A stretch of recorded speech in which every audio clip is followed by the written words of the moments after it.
예, 안녕하세요. 파생아 테스트입니다. 12월 27일 수요일이고요. 제 모니터 앞에 있던 게 아니라서 이제 좀 아마 방송을 하면서 또 정신을 차릴 것 같아요. 점점 게을러지네요. 아무튼 대부분 다 적응하셨으니까 뭐 알아서 하시겠지 하고. 대단한 건 아닌데 그냥 하나 알려드릴게요. 차트 보시는 분들 계시니까.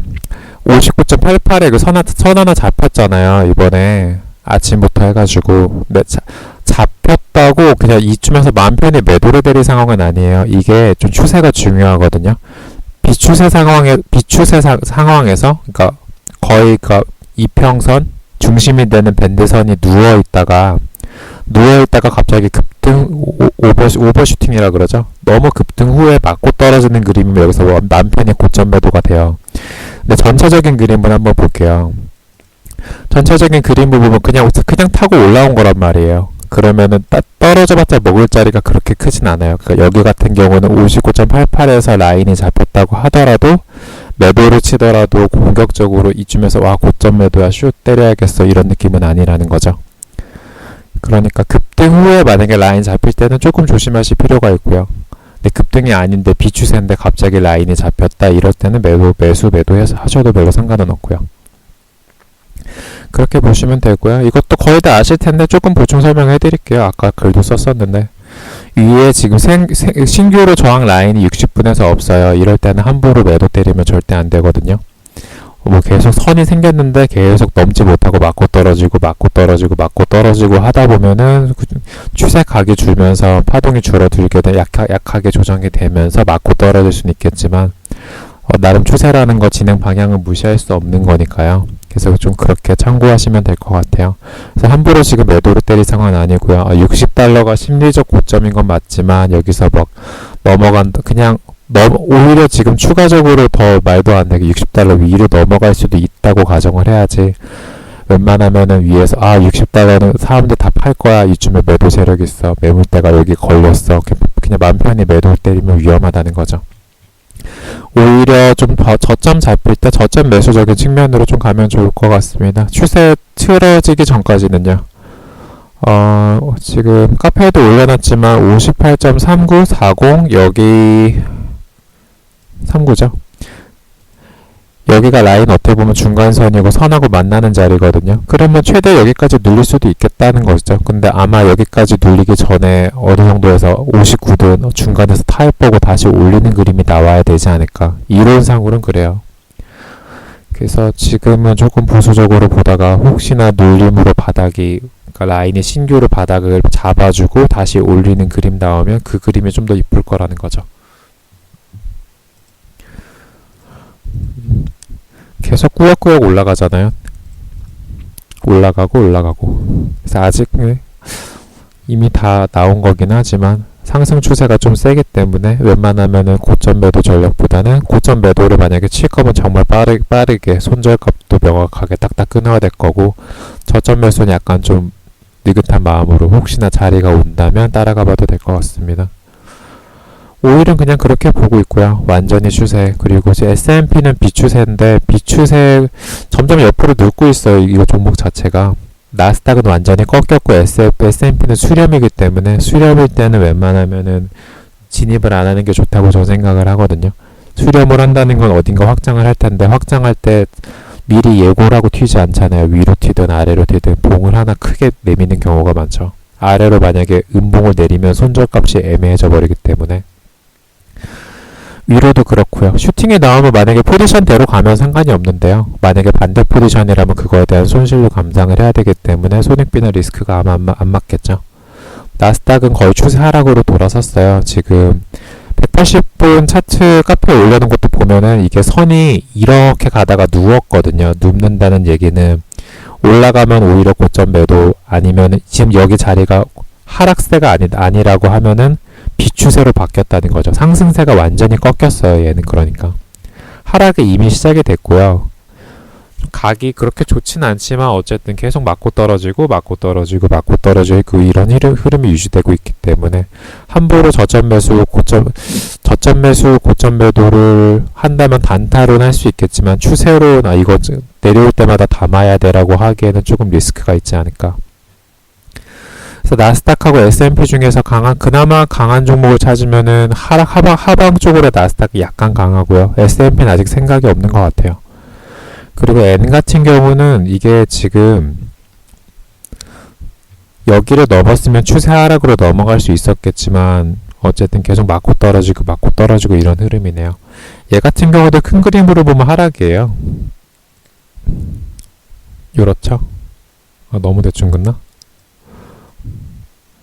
아직까지 상승하기에는 하락이 좀 진행 중이거든요. 이 자리 계속 못 넘으면 다시 맞고 떨어지고 비추세로 돌아갈 것 같아요. 골드랑은 좀 느낌이 다르죠. 비슷한 것 같지만 다른 종목. 골드는요, 구리도 세고 나머지 종목들이 다 세요. 금속 자체가 전반적으로 상승세기 때문에. 60분 차트에서도 1287.2 여기 깨지 않고 계속 버티면서 올라가는 그림 나온다면 더 올라갈 수도 있겠네요. 그리고 천연가스야 드디어 바닥 잡았거든요.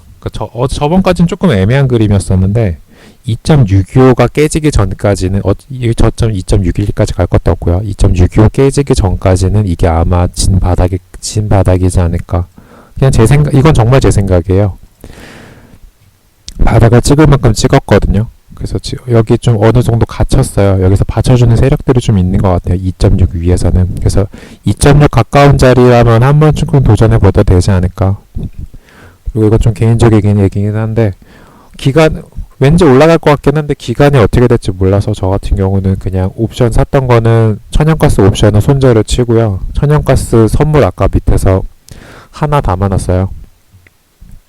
어쨌든 뭐 둘 중 아예 포지션이 없는 건 아니니까 어떻게든 되겠죠.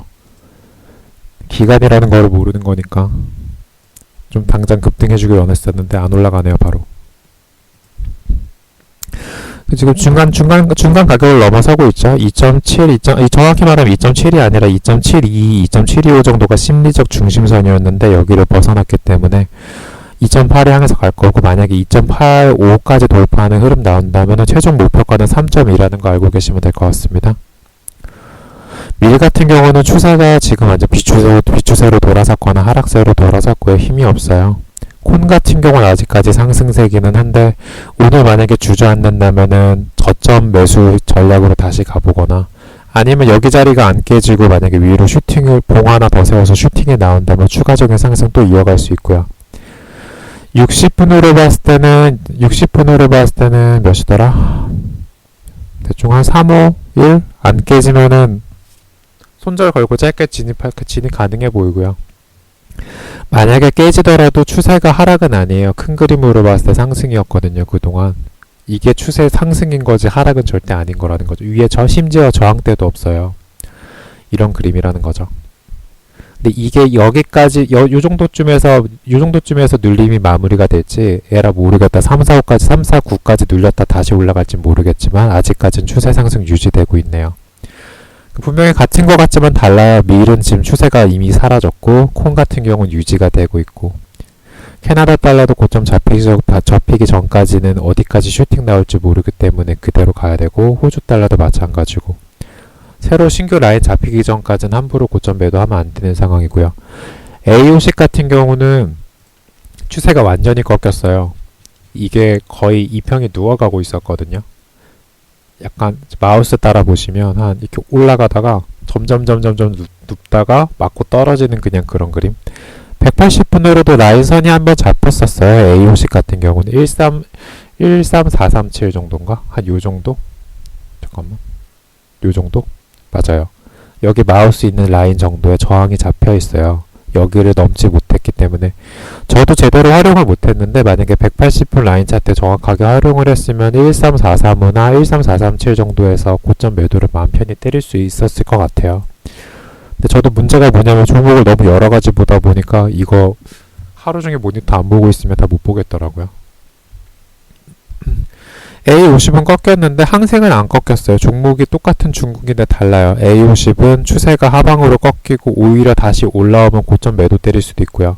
1차 시선 한번 나온 상태고 항생 같은 경우는 지금 추세가 계속 유지가 되고 있거든요. 추세 상승이에요. 얘 같은 경우는 지금 뭐 구경해야죠. 당장 여기서 고점 매도니 저점 매수니 뭐 하기가 좀 애매한 부분이 돼버렸어요. 니케이 같은 경우는 좀 갇히긴 했는데 이거 여기도 뭐 상승이니 하락이니 논하기 좀 애매한 부분이 있고요. 달러 인덱스는 깨지고 있네요. 계속. 뭐 봐야 되지? 유로 같은 경우는 계속 추세 상승이죠. 뭐 1.18 기준에서부터 어디서부터 상승했나 보면 답 나오죠. 시작점이 여기잖아요. 뭐 다음 추세 기다려야죠. 위에서 꺾이기를 기다리던지 횡보하고 비추세 박스로 놓을 때를 기다리던지. 많이 올랐다고 해야 되나? 그렇다고 아직 위에 뭐 박스가 잡히는 것도 아니라서 유로는 그냥 구경해야겠네요. 포지션 없는 입장에서는. 손익비가 안 나와요. 여기서 내 매수해서 목표가 어디를 가겠냐는 거죠. 1.21을 당장 넘길 것 같지만 못 맞고 또 꼬리 달고 맞고 떨어질 수도 있기 때문에 이제 그렇게 보시면 아마 될 것 같습니다. 다 얘기한 것 같은데? 아니다. 파운드? 그리고 파운드는 지금 전략이 봤을 때 저점 매수, 고점 매도 둘 다 가능해 보이는데요. 손절이 안 날 가능성, 손절 날 확률을 만약에 좀 줄이고 싶다면은 고점 매도보단 저점 매수가 유리한 것 같아요. 위에는 뚫리면은 조금 저항대가 없는 상태지만 밑에 매수 같은 경우는 밑에가 뚫리기 전에 이미 밑에서 받쳐주는 지지 세력들이 좀 있거든요. 박스로 만약에 고점 매도, 저점 매수를 파운드로 대응을 하겠다면 웬만하면 고점 매도는 버리고 그냥 저점 매수 쪽으로 대응하면은 아마 확률이 좀 더 높지 않을까. 그냥 그래요. 다 본 것 같은데 이제. 실버나 구리는 그냥 구경하면 되고.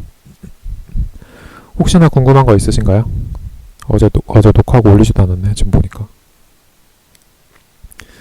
연말 되니까 점점 더 게을러지고 있어요.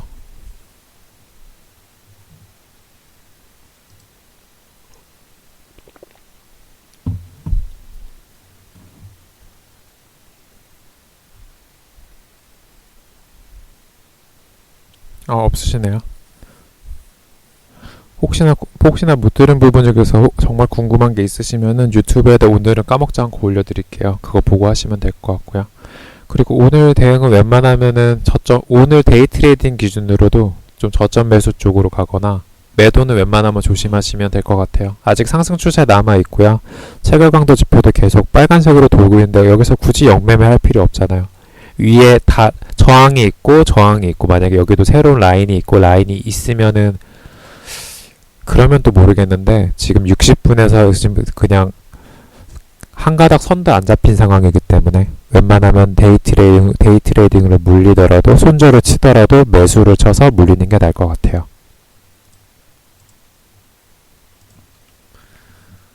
다 됐네요.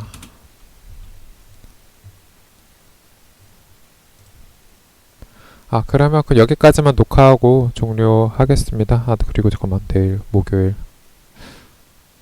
그거 있구나. 재고 발표 있구나. 근데 뭐 재고 발표 중요한가요? 재고 발표 기회에 혹시나 하방으로 내려와가지고 꼬리 달고 매수 기회 주면은 뭐 즐거운 마음으로 매수하면 되지 않을까요? 물론 추세 전환은 좀 조심은 하셔야 되겠지만. 그동안 몇 달 동안 데이터 보면은 올 재고 발표 있죠? 재고 발표 때 막 추세 전환되고 막 크게 추세 나왔던 것보다 비추세로 가면서 오히려 재고 발표 전후에 움직인 경우가 훨씬 많았잖아요. 뭐 그거 생각하면 답 나오죠 뭐.